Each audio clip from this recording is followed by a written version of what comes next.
एक समय की बात है। एक गांव में कुसुम अपने पति देवनाथ के साथ रहा करती थी। कुसुम और देवनाथ अपना जीवन हंसी खुशी से जीते थे, लेकिन उनकी जिंदगी में सिर्फ एक ही कमी थी, उनकी कोई संतान नहीं थी, जिस कारण से वो परेशान रहा करते थे। ऐसे ही एक दिन देवनाथ अपने कारखाने से काम करके आ रहा होता है। तभी उसे रास्ते में एक बच्ची नजर आती है, जो कि केवल 2 महीने की थी, जिसे उसके माता पिता रोड पर छोड़कर चले गए थे। देवनाथ को उस बच्ची पर बहुत तरस आता है, इसीलिए वो उसे उठाकर अपने साथ अपने घर ले जाता है और अपनी पत्नी को बोलता है, कुसुम देखो, ये बच्ची मुझे एक सड़क के किनारे मिली। इसका इस दुनिया में कोई नहीं है, इसीलिए मैं इसे अपने साथ घर ले आया। आज से ये हमारे घर में ही रहेगी। ये कोई धर्मशाला है क्या जो तुम इसको घर पर उठाकर ले आए? और वैसे भी तुम्हें क्या मतलब, ये बच्ची मरे या जिए? हम ऐसे किसी भी बच्ची को अपने घर में नहीं रख सकते हैं। कुसुम, तुम पागल हो गई हो क्या? हमारी कोई औलाद नहीं है और भगवान ने ये हमें औलाद के रूप में भेजी है, इसीलिए तुम्हें इस बच्ची को घर में रखना ही होगा। ऐसा कहकर देवनाथ उस बच्ची की परवरिश करने लगता है और वो इस बच्ची का नाम दिया रखता है। देवनाथ दिया को खाना खिलाता, नहलाता, सब कुछ किया करता था। ऐसे ही पूरे 5 साल बीत जाते हैं। 5 साल बीत जाने के बाद भी कुसुम दिया से प्यार नहीं करती थी, क्योंकि उसको ऐसा लगता था कि दिया के आ जाने की वजह से उसके खुद की संतान नहीं हो पा रही है। इसका सारा कसूरवार कुसुम दिया को ठहराया करती थी, उस पर खूब चिल्लाया करती थी। एक दिन दिया घर के बाहर बैठी होती है और स्कूल से वापस आने वाले बच्चों को देख रही होती है। तभी उठकर वो अपनी माँ के पास जाती है और बोलती है, माँ, मुझे भी बाकी बच्चों की तरह स्कूल जाना है, आप मेरा भी एडमिशन करवा दीजिए ना। क्यों? तू स्कूल जाकर क्या करेगी? वैसे भी तुझे पढ़ लिख कर कुछ नहीं करना है। जब मेरा बच्चा होगा तब मैं उसे स्कूल भेजूंगी। तू मेरी कोई बेटी नहीं है, इसीलिए मुझे माँ मत बोला कर तू। लेकिन माँ, अभी तक तो कोई बच्चा हमारे घर में नहीं है, तो आप किसी स्कूल भेजने की बात कर रही हैं? बहुत जुबान चलने लगी है तेरी। रुक, अभी मैं तुझे बताती हूँ। जैसे ही कुसुम दिया पर हाथ उठाने की कोशिश करती है, उतने में ही देवनाथ आ जाता है और कुसुम को रोकते हुए बोलता है, हिम्मत कैसे हुई तुम्हारी मेरी बेटी पर हाथ उठाने की? और ऐसा क्या कह दिया मेरी बेटी ने जो तुम्हें हाथ उठाने की जरूरत पड़ गई? पापा, मैंने तो स्कूल जाने के लिए बोला था। बेटा, अभी हमारे घर की स्थिति खराब चल रही है। मैंने जो कारोबार शुरू करा था उसमें घाटा हो गया है, मुझे कर्ज चुकाना है, इसीलिए इस साल मैं तुम्हारा एडमिशन स्कूल में नहीं करवा पाऊंगा। हाँ, अगले साल मैं तुम्हारा जरूर एडमिशन करवाऊंगा। कोई बात नहीं पिताजी, आप मेरे लिए 1-2 किताबें ले आना, मैं घर पर खुद से ही पढ़ने की कोशिश करूंगी। बाप बेटी की ये बात सुनकर कुसुम गुस्से से चली जाती है। तभी थोड़ी देर बाद फिर से झगड़ा होने लगता है और कुसुम बोलती है, आप समझते क्यों नहीं है, ये हमारा खून नहीं है, इसलिए आप इसकी चिंता करना छोड़ दे और इसको ऐसे ही अनपढ़ रहने दे। हमें हमारे बच्चे के लिए भी सोचना है, उसकी परवरिश हम कैसे करेंगे अगर हम सारे पैसे इस अनाथ के ऊपर ही खर्च कर देंगे। कुसुम, तुम्हारे लिए यही बेहतर होगा कि तुम दिया को ही अपनी बेटी मान लो, और फिर जब 7 सालों में हमारी औलाद नहीं हो पाई तो अब कहाँ से होगी? हमारा जो कुछ भी है अब दिया का ही है। ऐसा कहकर देवनाथ जा रहा होता है। तभी पीछे से दिया आती है और बोलती है, पापा पापा, मुझे आज चाउमीन खानी है, मुझे चलकर चाउमीन खिला दीजिए ना। ठीक है दिया बेटा, चलो हम चलते हैं। देवनाथ दिया के साथ बाजार की तरफ चली जाती है। ये देख कुसुम आग बबूला हो जाती है और अपने आप से बोलती है, ज्यादा ही बनने लगे हैं अपने आप को, अब इनका भूत मुझे उतारना होगा।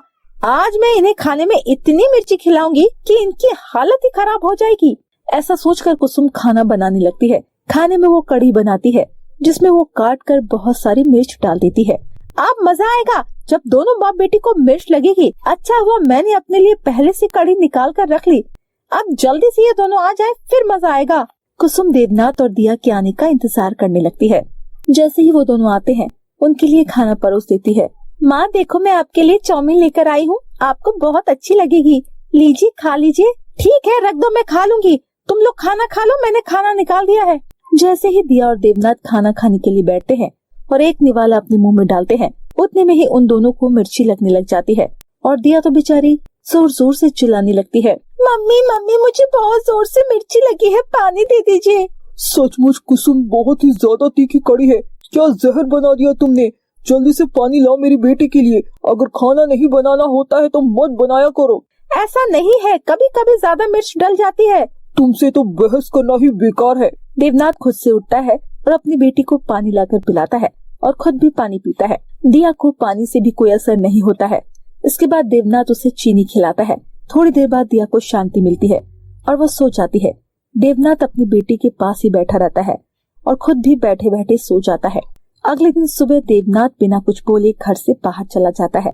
थोड़ी देर बाद जब वापस आता है तो वो देखता है कि कुसुम दिया से कपड़े धुलवा रही है।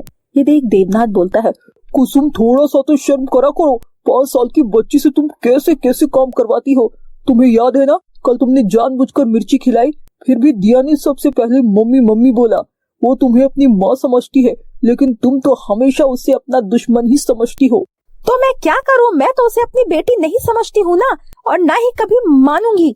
ऐसे ही दिन बीत रहे होते हैं। एक दिन गांव का सेठ देवनाथ के घर आता है और बोलता है, देवनाथ, बहुत समय हो गया है, तुमने मेरे पैसे नहीं दिए हैं, ब्याज भी बढ़ता जा रहा है। मैंने तुम्हें बहुत राहत दी, लेकिन वो और नहीं, आज मैं कुछ न कुछ लेकर ही जाऊंगा। ये क्या कर रहे हैं सेठ जी? अभी मैंने थोड़े दिनों पहले ही तुम्हें पैसे दिए थे। तुमने मुझे 3 महीने पहले पैसे दिए थे, उसके बाद मेरे पास तुम्हारा 1 रुपया नहीं आया है। इसलिए चुपचाप मेरे 50,000 रुपए दे दो, नहीं तो मैं पुलिस को बुलवा लूंगा और तुम्हारा घर जबरदस्ती अपने नाम करवा लूंगा। लेकिन मैंने तो तुमसे सिर्फ 25,000 रुपए लिए हैं और साथ में मैंने उनका ब्याज भी दिया है। आप तो समझिए, मैंने आपका व्यापार शुरू करा था जो नहीं चल पाया। मैं थोड़े दिनों में आपके पैसे दे दूंगा। मुझे तुमसे कोई मतलब नहीं है, तुम्हारा व्यापार चला हो या नहीं, मुझे तो सिर्फ मेरे पैसों से मतलब है। मुझे मेरे पैसे दे दो। साहब, हमारे पास देने के लिए सिर्फ एक ही चीज है, एक बेटी है जो घर के सारे काम अच्छे से कर लेती है। अगर उसे ले जाना है तो ले जाओ, वो हमारे किसी काम की नहीं है। कम से कम आपको एक नौकरानी तो मिल जाएगी, और फिर जब हम आपके पैसे चुका देंगे तब आप हमें हमारी बेटी वापस कर देना। तुम्हारा दिमाग तो नहीं खराब हो गया? मैं अपनी बेटी को कहीं नहीं जाने दूंगा। देवनाथ बोलता ही रह जाता है। वहीं सेठ और कुसुम दोनों मिलकर देवनाथ को एक कमरे में बंद कर देते हैं। अच्छा किया तुमने मुझे एक नौकरानी दे दी। दिया बहुत चिल्लाती है और रोती भी है, लेकिन कुसुम चुपचाप गुमसुम रहती है। वहीं देवनाथ भी कुसुम को बहुत रोकता है कि कुसुम उसकी बेटी को सेठ के हवाले ना करे, लेकिन कुसुम उसकी एक नहीं सुनती। जिसके बाद सेठ दिया को अपने घर ले जाता है, उसे घर के सारे काम कराता है। वहीं कुछ दिनों बाद कुसुम अपने पति को कमरे से बाहर निकाल देती है। देवनाथ कमरे से बाहर निकलते ही अपनी बेटी को खोजने लगता है और जैसे तैसे सेठ का घर ढूंढता है। वहां जाकर देवनाथ सेठ के आगे गिड़गिड़ाता है, लेकिन सेठ उसकी एक नहीं सुनता। देवनाथ गुस्से से घर पर आता है और बोलता है, आखिरकार तुमने अपनी मनमानी कर ही ली, मेरी बेटी को मुझसे दूर कर दिया। तुम्हें जरूर भगवान ने इसीलिए औलाद नहीं दी, क्योंकि तुम बहुत ही स्वार्थी और पापी औरत हो। अपनी जुबान संभाल कर बात करो, नहीं तो मैं अपने पिताजी को बुला लूंगी, फिर वो तुम्हें अच्छे से बताएंगे। और तुम बार बार क्यों भूल जाते हो कि वो एक अनाथ लड़की है, ना कि हमारा खून। और मैं कभी भी नहीं भूल सकती हूँ कि उसकी वजह से ही तुमने मुझसे हमेशा लड़ाई करी। कोई बात नहीं, तुम उसको अपनी बेटी मानो या न मानो, मैं जल्दी ही पैसे जोड़ लूंगा और अपनी बेटी के साथ एक अच्छा और सुखी जीवन जीऊंगा। देवनाथ अपनी बेटी को वापस से पाने के लिए दिन रात मेहनत करने लगता है। वहीं दूसरी ओर सेठ दिया से घर का सारा काम करवाता। 1-2 दिन बाद सेठ की पत्नी और बच्चे दोनों मायके से आ जाते हैं।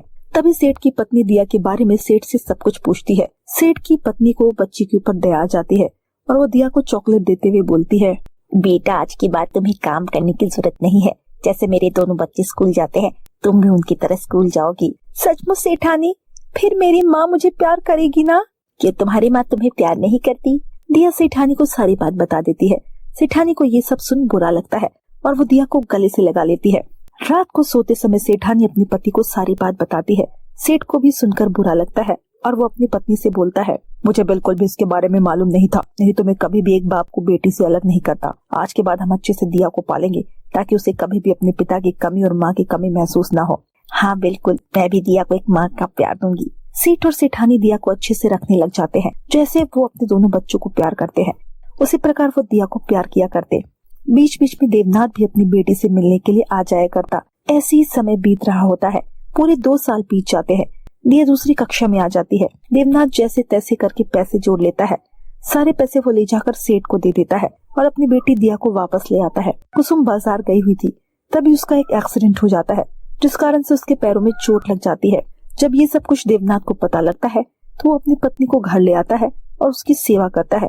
साथ में दिया भी अपनी माँ का अच्छे से ख्याल रखती है, लेकिन फिर भी कुसुम के मन में कड़वाहट रहती है। तभी एक दिन कुसुम को एक सपना आता है, जिसमें एक देवी माँ बोलती है, कुसुम, तुम्हें मैंने दिया के रूप में अपने आप को सौंप दिया है, लेकिन फिर भी तुमने मुझे पहचानने की कोशिश नहीं करी और मुझे हमेशा तकलीफ थी। तुम्हें हमेशा दूसरों के बारे में गलत सोचा, सबसे ईर्ष्या करी, कभी किसी का भला नहीं सोचा। तुम अपने कर्मों की वजह से कभी माँ नहीं बन पाई। ये तुम्हारे कर्मों द्वारा लिखा हुआ तुम्हारा भाग्य है। लेकिन फिर भी मैंने तुम्हारे घर एक संतान दी और तुमने उसको संतान नहीं समझा। मैं तुम्हें अभी चेतावनी देती हूँ, अगर तुमने दिया को अपनी बेटी नहीं स्वीकारा तो तुम्हारे साथ बहुत बुरा होगा। कुसुम की अचानक से नींद खुल जाती है और उसे अपनी गलती का पछतावा होता है। सचमुच उसने दिया के साथ बहुत बुरा किया, साथ में अपने पति को दुख दिया। फिर वो अपने पति से हाथ जोड़कर माफी मांगती है। देवनाथ अपनी पत्नी को माफ कर देता है, जिसके बाद कुसुम दिया को अपनी बेटी की तरह प्यार करने लगती है। दिया को यह सब कुछ देखकर अच्छा लगता है और इस तरह देवनाथ, दिया और कुसुम खुशी खुशी एक साथ रहने लगते हैं।